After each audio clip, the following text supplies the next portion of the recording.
জুলাই আগস্টে যেই গণহত্যা হইল, যে হত্যাকাণ্ড করলো, এটা নাকি কোনো প্রমাণ নাই। চিন্তা করেছেন কেমন জাউরায় মাইরা, কেমন শয়তান এই বদমাইশ বাংলাদেশের সরকারের চাকরি করে।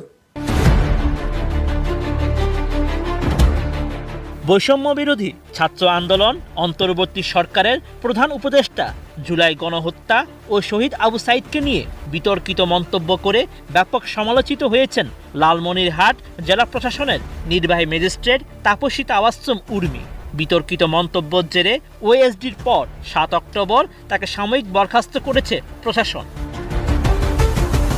এবার সেই তাপসী তাবাসসুম উর্মিকে নিয়েই মন্তব্য করেছেন সোশ্যাল অ্যাক্টিভিস্ট ও লেখক পিনাকি ভট্টাচার্য।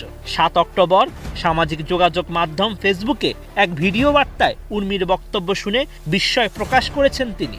ওই মাইয়া কয় ৩০ লক্ষ শহীদ, এটা মীমাংসিত বিষয়। ওই মাইয়া কোত্থেকে জানছে?